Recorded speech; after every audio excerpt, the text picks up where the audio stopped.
سورہ ملک بڑی، جیسے سورہ قاف وہاں تھی اسی مقام پر یہاں سورہ ملک ہے، بہت جامع اس کی تاثیر، اور یہ بہت حضور کو عزیز تھی۔ آپ کی کے معمولات میں سے تھا رات کو سوتے ہوئے آپ سورہ ملک پڑھا کرتے تھے، اور اس کی آپ نے تلقین کی ہے۔ بسم اللہ الرحمن الرحیم، تبارک الذی بیدہ الملک وہو علی کل شیء قدیر، بڑی بابرکت ہے وہ ہستی جس کے ہاتھ میں ہے بادشاہی، راج اس کا ہے۔ یہ ہے دین کا سیاسی پہلو، پوری کائنات پر اس کا راج چل رہا ہے۔ دنیا میں بغاوت ہے، کیوں ہے؟ وہ اپنے ایمان کے دعوے داروں کا امتحان لینا چاہتا ہے بس، ورنہ سورج، چاند، گیلیکسیز، پوری کائنات اور خود ہمارے جسم کا ایک ایک ذرہ اس کے قانون کا پابند ہے، تابع ہے۔ ہمارا جسم ہمارے اختیار میں کہاں ہے؟ میں تنگ آ جاتا ہوں، 2 دن ہوتے ہیں یہاں سے تو طبیعت خراب ہو جاتی ہے، جب تک کہ وقت لگتا ہے کینچی لے کر بیٹھتا ہوں۔ اگر میں چاہوں کہ یہاں بال نہ آئے، میرا جسم ہے، میرا تو اختیار نہیں، وہ تو آئیں گے۔ تو ہمارا جسم بھی جہاں تک اس کی فزیولوجی کا تعلق ہے، اس کی اناٹومی کا تعلق ہے، یہ سارا اللہ کے قانون کے تابع، میرے تابع تو نہیں۔ میں چاہوں میرا دل ذرا رک جائے، جب چاہوں میں اس کو سٹارٹ کر دوں تو یہ تو نہیں ہوگا، جب بند ہوگا بند ہو جائے گا، میرے اختیار میں نہیں ہے۔ لیکن یہ کہ جو ہماری اختیاری زندگی ہے اس میں ہم نے طے کر لیا ہے کہ اللہ کی نہیں مانیں گے، اپنی مانیں گے، اپنی مانیں گے، اپنی بیویوں کی مانیں گے، اور جو بھی نظام ہے اس کے ساتھ وفاداری کریں گے، چاکری کریں گے، ان کی ملازمت کریں گے، ان کے رتھوں کے اندر ہم بیل بن کر جتیں گے تاکہ ہمیں عیش ملے، دنیا کے اندر ہمارے لیے مقامات ہوں، ہماری عیش ہو، بس اللہ خیر صلی اللہ۔ تو یہ ہے اصل میں امتحان، ورنہ بادشاہی یہاں اب بھی اسی کی ہے۔ یہ صرف ہلدی کی گانٹھ ہے جسے لے کر ہم پنساری بن کر بیٹھ گئے، میری مرضی، میرا خیال، میرا نظریہ یہ ہے، اور ہمارے نزدیک جو ہے طریقتکم المثلی، ہمارے جو کلچر ہے، مثالی نظام جو ہم نے بنایا ہے، ہمیں اس کی حفاظت کرنی ہے۔ تبارک الذی بیدہ الملک وہو علی کل شیء قدیر، وہ ہر چیز پر قادر ہے۔ الذی خلق الموت والحیاۃ لیبلوکم ایکم احسن عملا۔ اب دیکھیے ہم نے حیات انسانی کا جو اب تک سمجھا ہے، جس کو کہ عمر نے، جو کہ بہت بڑا شاعر ہے، اس نے اپنی بیوی سے خطاب کر کے کہا ہے حیات ثم موت ثم بعث حدیث و خرافات یوم عمری۔ یہ کیا ہے؟ زندگی پھر موت پھر زندگی، یہ کیا؟ یہ سب حدیث و خرافات، معاذ اللہ۔ ہم نے بھی دیکھا پہلے کنتم امواتا فاحیاکم ثم یمیتکم ثم یحییکم ثم الیہ ترجعون۔ یہ وقفے کیوں ڈالے گئے؟ یہ موت کا وقفہ کیوں ڈال کر زندگی کا ایک حصہ نکال دیا علیحدہ؟ 30 40 50 60 سال یہ دنیا کی زندگی، پھر موت کا وقفہ۔ موت ایک زندگی کا وقفہ ہے، یعنی آگے بڑھیں گے دم لے کر۔ کیوں؟ اس کی حکمت بتائی جو ہم پڑھائیں سورہ واقعہ میں، قدرنا بینکم الموت، تمہاری ہی زندگی کا تسلسل ہے جس میں ہم نے ایک وقفہ موت کا ڈال دیا ہے۔ کیوں ڈالا ہے؟ خلق الموت والحیات لیبلوکم ایکم احسن عملا۔ یہ جو چنک علیحدہ کیا ہے یہ اس لیے کہ تمہاری آزمائش ہو، امتحان ہو، تمہیں جانچا جائے۔ وہ 3 گھنٹے کا امتحان ہوتا تھا جو دیتے تھے تم کبھی اسکولوں میں، اب یہ 30 برس کا سمجھ، اور واقعی 30 برس ہی ہوتے ہیں آدمی کے پاس۔ پہلی زندگی کے 20 25 برس ویسے گزر گئے، شعور ہی ابھی نہیں ہے، اور پھر ایک خاص عمر کے بعد جو ہے اعضاء ڈھیلے پڑ گئے، اور پھر یہ کہ لا یعلم من بعد علم شیئا، 30 نہیں ہوں گے 40 مل جائیں گے آدمی کو، کام تو یہی ہوتا اس کی زندگی کا۔ لیکن اس لیے ہے لیبلوکم ایکم احسن عملا، تاکہ تمہیں جانچے پرکھے دیکھے تم میں سے کون ہے اچھے عمل کرنے والا۔ اب دیکھیے علامہ اقبال کی جو نظم ہے زندگی کے موضوع پر، واقعہ یہ ہے کہ بہت چوٹی کی چیز ہے، بہت عمدہ چیز ہے۔ تو اسے پیمانہ امروز فردا سے نہ ناپ، جاویداں پہم دواں ہر دم جواں ہے زندگی۔ قلزم ہستی سے تو ابھرا ہے مانند حباب، جیسے سمندر میں ایک بلبلا سا ہوتا ہے، کتنی زندگی ہوتی ہے بلبلے کی۔ قلزم ہستی سے تو ابھرا ہے مانند حباب، اس زیاں خانے میں تیرا امتحان ہے زندگی۔ خلق الموت والحیات لیبلوکم ایکم احسن عملا۔ ہے کبھی جان اور کبھی تسلیم جان ہے زندگی، کبھی زندگی جان سے مترادف ہے، عبارت ہے، کبھی جان دینا اصل زندگی ہے۔ ولا تقولوا لمن يقتل في سبيل الله اموات بل احياء ولكن لا تشعرون. ہے کبھی جان اور کبھی تسلیم جان ہے زندگی. اصل زندگی جو ہے وہ جان دے دینے سے حاصل ہوتی. الذي خلق سبع سماوات طباقا، وہ اللہ کی جس نے بنائے 7 آسمان ایک دوسرے کے اوپر. آیات متشابہات میں سے ما تری فی خلق الرحمن من تفاوت، تم نہیں دیکھ پاؤ گے اللہ کی تخلیق میں کہیں کوئی فرق. اتنا محکم نظام ہے، اتنا محکم نظام. کیا کسی سائنسدان نے آج تک یہ بھی کہا کہ تخلیق میں یہاں نقص ہے؟ کسی نے کہا؟ زوالوجی کی فیلڈ میں یا باٹنی کی فیلڈ میں یا کسی اور فیلڈ میں، جیولوجی کی فیلڈ میں، ایسٹرونومی کی، کسی نے کہا ہے؟ ما تری فی خلق الرحمن من تفاوت فارجع البصر هل تری من فطور، پھر ذرا دوبارہ لوٹا لو اپنی نگاہ، دیکھ لو، ہر میدان میں دیکھ لو، کہیں تمہیں کوئی رکھنا نظر آتا ہے؟ اگر یہ تخلیق کامل ہے تو کامل حقیقت میں کون ہے؟ اس کا خالق، اس کا باری، اس کا مصور. بس یہ نظر نہیں آتا. سائنسدان سب کچھ دیکھ رہے ہیں، ڈھونڈنے والا ستاروں کی گزرگاہوں کا اپنے افکار کی دنیا میں سفر کر نہ سکا. بڑے بڑے صاحب بصیرت اور بڑے بڑے عقل مند اپنی ناک تلے کے پتھر سے ٹھوکر کھاتے ہیں. دیکھ رہے ہیں ٹیلیسکوپ سے ٹھوکر کھا رہے ہیں وہاں جو سامنے پتھر پڑا ہوا ہے اس سے. یہ ہو رہا ہے آج ہمارے ساتھ.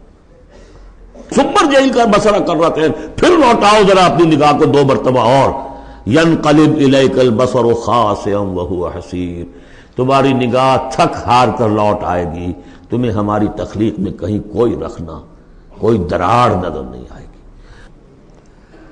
وَلَقَدْ زَيَّنَّا السَّمَاءَ الدُّنْيَا بِمَصَابِيحَ وَجَعَلْنَاهَا رُجُومًا لِّلشَّيَاطِينَ وَأَعْتَدْنَا لَهُمْ عَذَابَ السَّعِيرِ. اور ہم نے سب سے قریبی آسمان کو سجا دیا ہے چراغوں سے، یعنی زمین سے جو قریب ترین آسمان ہے، پہلا آسمان، اور ان چراغوں کو ہم نے بنا دیا ہے رجوما للشیاطین، شیاطین جن جو ہیں وہ جو کوشش کرتے ہیں اس سے باہر نکل کر، اور وہ چاہتے ہیں کہ کچھ خبریں جو ہیں وہ فرشتوں سے چرا کر لے آئیں، تو ان کو کھدیڑنے کے لیے، ان کو اوپر سنگ باری کے لیے ہم نے یہ میزائلز رکھے ہوئے ہیں. وَأَعْتَدْنَا لَهُمْ عَذَابَ السَّعِيرِ، اور ان کے لیے ہم نے تیار کر رکھا ہے جلا دینے والا عذاب. وَلِلَّذِينَ كَفَرُوا بِرَبِّهِمْ، اور جو لوگ اللہ کا، اپنے رب کا کفر کریں، چاہے وہ انسان ہو چاہے جنات ہوں، ان کے لیے ہے عذاب جہنم، جہنم کا عذاب. وَبِئْسَ الْمَصِيرُ، اور وہ بہت ہی برا ٹھکانہ ہے.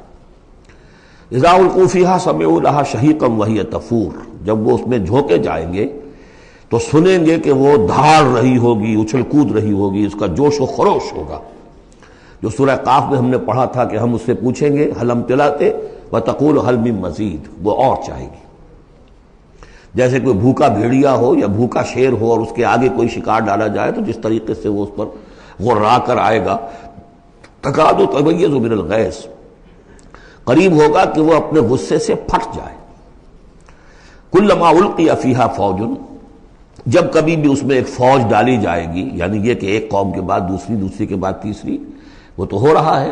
وہم یوزعون، ان کے درجہ بندی کی جائے گی، قوموں کا علیحدہ علیحدہ حساب ہوگا. سألہم خزنتہا، تو جو جہنم کے داروغہ ہے وہ ان سے کہیں گے الم یاتکم نذیر، کیا آپ کے پاس کوئی خبردار کرنے والے نہیں آیا؟ قالوا بلا، وہ کہیں گے آیا تھا، کیوں نہیں؟ قد جاءنا نذیر، ہمارے پاس خبردار کرنے والا آیا. فکذبنا، ہم نے انہیں جھٹلا دیا تھا.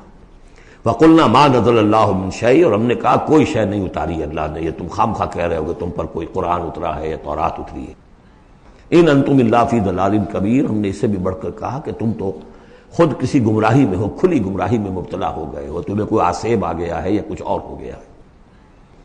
وقالوا لو كنا نسمع او نعقل، اور انہوں نے کہا یا وہ کہیں گے کہ اگر ہم سنتے اور سوچتے، غور کرتے، عقل سے کام لیتے، ما كنا فی اصحاب السعیر، تو ہم نہ ہوتے اس جہنم والوں میں سے. فاعترفوا بذنبہم، پس انہوں نے اپنے اصل گناہ کا اعتراف کر لیا. یہ بہت اہم مقام ہے. اصل گناہ کیا تھا کہ ہم نے ان کی بات سنی نہیں، سنی تو انسنی کر دی، اس پر غور نہیں کیا. اس لیے کہ ہم یہ آیت پڑھ چکے ہیں ان السمع والبصر والفؤاد کل اولئک کان عنہ مسئولا. اللہ نے تمہیں یہ فیکلٹیز دی ہیں تو اس لیے کہ استعمال کرو. ہم نے بند کر کے رکھ چھوڑی ہے. ہماری ریت ہے، ہماری آباء و اجداد کی رسمیں ہیں، ہماری برادری کے یہ رواج ہیں، ہم اتنے عرصے سے ایک جماعت میں ہیں، اس جماعت کا یہ چلن ہے، جو بھی ہے، اس فرقے میں ہے، اس فرقے کا یہ معاملہ ہے، یہ ساری چیزیں جو ہے کہ نہ سوچنا، نہ غور کرنا، نہ سننا۔ فاعترفوا بذنبہم، اصل گناہ یہ ہے ان کا، فسحقا لاصحاب السعیر، تو اب دفع ہو جائیں یہ، دھکارے جائیں یہ لوگ کہ جو جہنمی ہیں۔ اس کے برعکس ان الذین یخشون ربہم بالغیب، وہ لوگ کہ جو اپنے رب سے ڈرتے رہے غیب میں، لہم مغفرۃ واجر کبیر، ان کے لیے مغفرت بھی ہے اور بہت بڑا اجر بھی ہے۔ واسروا قولکم او اجہروا بہ، اور دیکھو چاہے تم اپنے قول کو چھپا کر بیان کرو یا بلند آوازی سے بیان کرو، انہ علیم بذات الصدور، وہ تو اس سے بھی واقف ہے جو تمہارے سینوں کے اندر مضمر ہے اور پنہاں ہے۔ الا یعلم من خلق، بڑی اہم آیت ہے یہ وہ حصے ہیں قرآن کے یہ کہ جن کو اس طریقے سے ازبر ہونا چاہیے اگر بات کرنا چاہتے ہیں، آپ دین کی وہ خدمت کرنا چاہتے ہیں۔ کیا وہی نہ جانے گا جس نے پیدا کیا؟ ایک ایسی بات ہے کہ جس کا کوئی انکار کر ہی نہیں سکتا۔ گھڑی بنانے والے کو تو معلوم ہے میں نے اس میں کیا کیا پردے رکھے ہوئے ہیں، مجھے نہیں معلوم، میں اس کا استعمال تو کر رہا ہوں، مجھے بتا دیا یہ بٹن دبا دیں یہ آن ہو جائے گا، لیکن یہ کہ جس نے بنایا ہے کیا اس سے چھپی ہوئی کوئی چیز ہے؟ الا یعلم من خلق وهو اللطیف الخبیر، اور وہ تو بہت باریک بین ہے، ہر شے کی خبر رکھتا ہے۔ هو الذی جعل لکم الارض ذلولا، اسی نے تمہارے لیے زمین کو بنا دیا ہے پست، تابع حکم، تمہارے قدموں میں بچھی ہوئی ہے غریب، جتنا چاہتے ہو اس کو تو رونتے ہو، پامال کرتے ہو۔ فامشوا فی مناکبہا، چلو پھرو اس کے کندھوں کے مابین، گویا کہ یہ بھی کوئی بہت بڑا ہاتھی ہو، اس کے کندھوں کے مابین اتنی جگہ ہے، چل پھر رہے ہیں، جیسے چیونٹی کسی ہاتھی کے کندھوں کے درمیان چل رہی ہو تو وہ تو سمجھتی ہوگی کہ فٹ بال کا میچ کھیلنے کی جگہ مجھے مل گئی ہے۔ تو یہی حال ہمارا ہے، ہم جسے بہت وسیع سمجھتے ہیں کیا وہ کچھ بھی نہیں۔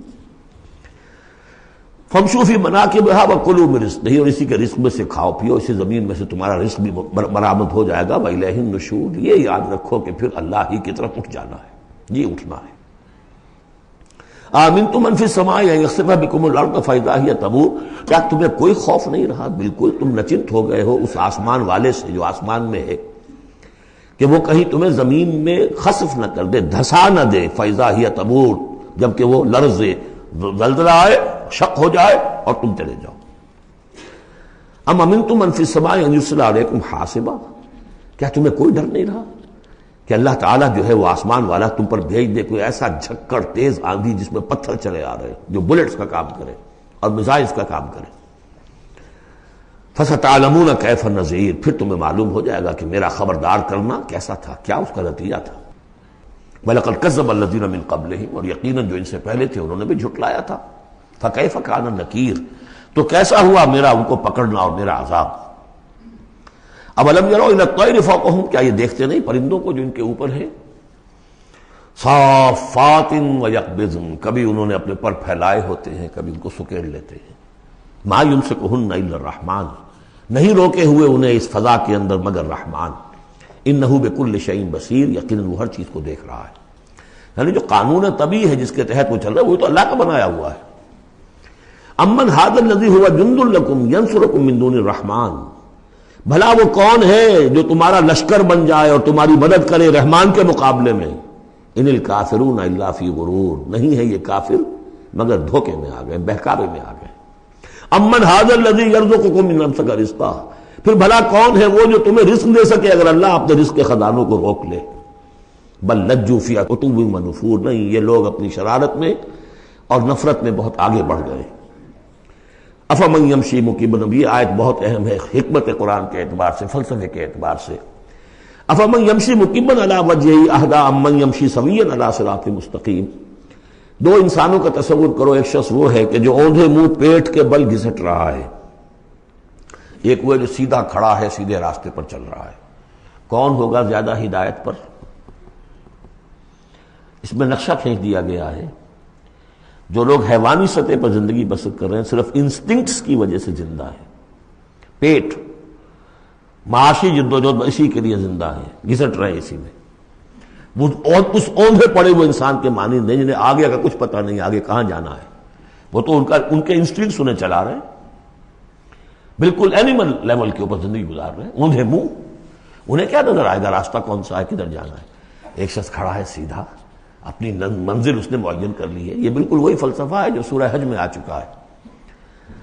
انسان حقیقت میں وہی انسان ہے جس نے اپنا کوئی آدرش، کوئی نصب العین، کوئی مقصد، کوئی آئیڈیل زندگی میں مقرر کیا ہو۔ جو شخص بغیر کسی نصب العین کی زندگی گزار رہا ہے، ہی از این اینیمل۔ اولئک کالانعام بل ھم اضل۔ حیوانات جو ہیں یہ چوپائے، ان کی زندگی کا کوئی مقصد نہیں ہے۔ وہ تو اللہ نے ہمارے کام کے لیے پیدا کر دی۔ آپ لوگ کاٹن گوشت کھائیں اور ان کی چمڑوں سے جوتیاں بنائیں اور جی رہے ہیں وہ خالص انسٹنکٹس کے اوپر، ان کی جبلتیں ہیں، صرف جبلت کے تحت ہیں۔ انسان صرف حیوان نہیں ہے، اس میں کچھ اور ہے، اور اس کے لیے کوئی آئیڈیل۔ ضعف الطالب والمطلوب، جتنا اونچا آئیڈیل ہوگا اتنا ہی اونچا انسان جائے گا، لیکن جس کا کوئی سرے سے آئیڈیل نہیں وہ نرا حیوان ہے۔ آخر چوپائے بھی تو اسی طرح چلتے ہیں نا۔ افمن یمشی مکبا علی وجہہ اہدی امن یمشی سویا علی صراط مستقیم، سیدھا راستہ اور اس کی منزل معین ہے، مجھے ادھر جانا ہے۔ دنیا میں ہماری منزل اقامت دین، حقیقت میں زندگی کی منزل آخرت، رضائے الہی کا حصول۔ قل هو الذی انشأکم وجعل لکم السمع والابصار والافئدہ، کہہ دیجئے وہی ہے جس نے تمہیں انشاء اٹھانا، تمہیں بنایا، بڑھایا، وجعل لکم السمع والابصار والافئدہ، تمہیں کان دیے، آنکھیں دی اور دل دیے یا عقل دی۔ عام طور پر قرآن میں سمع پہلے کیوں آتا ہے اور بصار بعد میں کیوں آتا ہے؟ انسانی علم کا جب آپ جائزہ لیں گے تو اس میں پہلا حصہ ہوتا ہے جو پہلی نسلوں نے علم حاصل کیا ہوا ہے، اس کو آپ اخذ کرتے ہیں اپنی سماعت سے۔ آپ سنتے ہیں، کلاس میں لیکچر ہو رہا ہے، پروفیسر لیکچر دے رہا ہے، جو کچھ ہوا ہے پہلے وہ آپ نے پچھلی نسلوں کا جو بھی ذخیرہ معلومات ہے وہ جمع کیا، اب آپ نے آبزرو کیا، کچھ اور معلومات حاصل کی، کچھ نئی حقیقتیں آپ پر منکشف ہوئیں، اور پھر آپ نے اس کو جوڑا، ایک قدم آگے گئے۔ ان السمع والبصر والفؤاد کل اولئک کان عنہ مسئولا قلیلا ما تشکرون، بہت کم ہی شکر ہے جو تم کرتے ہو۔ قل هو الذی ذرأکم فی الارض والیہ تحشرون، کہہ دیجئے اسی نے تمہیں پھیلا دیا ہے زمین میں اور اسی کی طرف تم اکٹھے کر دیے جاؤ گے، جمع کر دیے جاؤ گے۔ وَيَقُولُونَ مَتَىٰ هَٰذَا الْوَعْدُ إِن كُنتُمْ صَادِقِينَ، وہ کہتے کب ہوگا یہ وعدہ، کب پورا ہوگا، اگر تم سچے ہو تو بتاؤ۔ قُلْ إِنَّمَا الْعِلْمُ عِندَ اللَّهِ، کہہ دیجئے کہ اس کا علم اللہ کے پاس ہے۔ آخرت کب آئے گی؟ وَاللَّهُ عِندَهُ عِلْمُ السَّاعَةِ، اللہ ہی کے پاس اس کا علم ہے۔ وَإِنَّمَا أَنَا نَذِيرٌ مُّبِينٌ، اور میں تو بس صرف ایک واضح اور صاف صاف ڈرا دینے والا ہوں، اس کے سوا میری ذمہ داری کوئی نہیں۔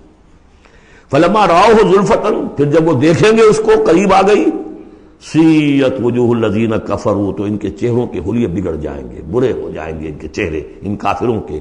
وقیل ھذا الذی کنتم بہ تدعون، اور کہا جائے گا یہ ہے وہ جس کو تم مطالبہ کرتے تھے کہ لاؤ اور لے آؤ جلدی سے۔ قل ارأیتم ان اہلکنی اللہ ومن معی او رحمنا فمن یجیر الکافرین من عذاب الیم، اے نبی ان سے کہیے دیکھو اگر مجھے میرا اللہ ہلاک کر دے، یا اور جو میرے ساتھ ہیں ان سب کو بھی ہلاک کر دے، یا اللہ تعالی ہم پر رحم فرمائے، سوال یہ ہے کہ تمہیں کون بچائے گا، کافروں کو کون بچائے گا عذاب علیم سے؟ ہمارا جو بھی ہو ہم ناکام رہ جائیں، تمہارے نزدیک ناکام ہو گئے، ہمارے نزدیک تو کوئی ناکامی ہے ہی نہیں۔ حل تربصون بنا الا احدی الحسنیین، دو اعلیٰ صورتیں ہیں، ان میں سے تیسری کوئی صورت ہے ہی نہیں۔ یا ہمارا رب ہمیں سب کو جام شہادت نوش کروا دے، کامیابی کامیابی، سب سے بڑی کامیابی تو یہی ہے، اور کامیاب ہو کر اگر واپس آ گئے تو تم بھی کہو گے کہ کامیاب ہو۔ لیکن تم سوچو کہ کافروں کو کون بچائے گا دردناک عذاب سے؟ قل هو الرحمن آمنا بہ، کہہ دیجئے وہ رحمان ہے، اس پر ہم تو ایمان لا چکے ہیں، وعلیہ توکلنا، اور اسی پر ہمارا توکل۔ نوٹ کر لیجیے یہ صورتیں جو ہے بالکل ابتدائی زمانے کی صورتیں ہیں۔ ابھی سمجھیے کہ یہ ابتدائی رد و قضا ہے، جس کی آخری شکلیں وہ ہیں جو سورہ انعام اور سورہ اعراف اور سورہ یونس اور سورہ ہود میں ہم دیکھا ہے۔ فَسَتَعْلَمُونَ مَنْ هُوَ فِي ضَلَالٍ مُّبِينٍ، تو عنقریب تمہیں معلوم ہو جائے گا کہ کھلی گمراہی میں کون تھا، ہم تھے یا تم تھے۔ قُلْ أَرَأَيْتُمْ إِنْ أَصْبَحَ مَاؤُكُمْ غَوْرًا، ذرا ایک بات پر اور غور کرو، اگر تمہارا یہ پانی جو زمین کا ہے وہ نیچے اتر جائے، کبھی کبھی ایک دم بہت جو ہے ایک الارم ہو جاتا ہے کہ پانی کی سطح نیچے جا رہی ہے، بارشیں کم ہوئی ہیں، پانی کی سطح نیچے جا رہی ہے، کہاں سے لائیں گے پانی؟ وہ تو پھر بھی ابھی ایک حد تک ہی نیچے جاتی ہے، یہ پانی اور نیچے چلا جائے. فمن یاتیکم من ماء معین، کون ہے وہ جو لائے گا تمہارے پاس وہ پانی صاف نتھرا ہوا پانی.